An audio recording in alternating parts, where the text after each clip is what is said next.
here's question 9. Okay, I want to go through how to solve it by hand, how to solve it with the calculator, and how to interpret the information. Okay, so first, if you're solving by hand, and all these are very easily solved by hand. Okay, so the first thing is when you have the compound inequalities with the AND feature, where you have an x that's sandwiched between an upper and lower limit, you're going to isolate the x inside the middle. So in order to isolate it, we undo all the operations. So we're going to undo subtraction of 18. The opposite, or the inverse operation, is adding 18. And so when you simplify it, you'll apply that to all three parts of this inequality. And as you continue to simplify, the inequality symbols will stay the same direction. Okay, and then you can isolate your x completely by dividing everything by -4. Now, when you multiply or divide by negative, what do you have to do with the inequality symbols? So we have to switch this. And so we get our answer, -2 is greater than or equal to x, which is greater than or equal to -12. Remember, always write these in the form of the smallest number to the left, largest to the right. So -12 is smaller than -2.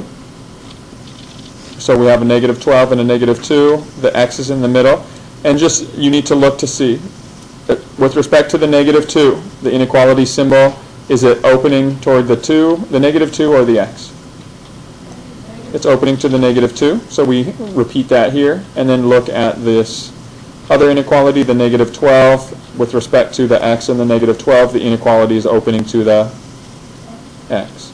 And so here's the inequality form of this. Now, if you had used your calculator and the solve feature, you would have come up with the same thing. -10 is less than or equal to. Remember, the less than or equal to button is just the green diamond, and then the 0, which has the less than. It includes the equal to on it.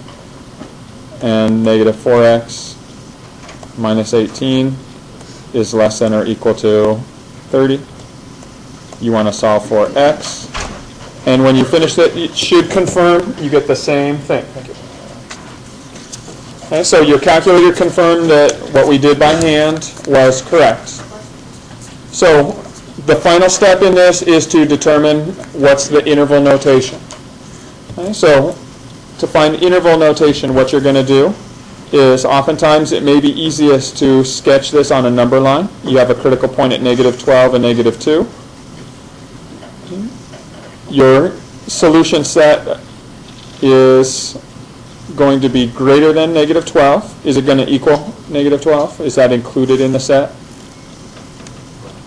Yeah, there's an equal to, right? It's x is greater than or equal to -12, so we have to open it to the right. It is less than or equal to -2, so is there a bracket or parentheses at -2? Also a bracket. Okay, and so here is our solution. It's sandwiched between, and that should be apparent because we knew that this was an AND compound inequality, so it should be sandwiched between the two. And so when you write your final interval notation form of this, you take your lower limit followed by your upper limit, and then you put the correct grouping symbol. It's a bracket, and so that would be your solution. Now, the AND, the sandwiched intervals, are always what? Bounded or unbounded? Bounded. If there's no infinity, the only time you have unbounded is when you see one or more infinity symbols. Since there's no infinity symbol here, you have a bounded interval.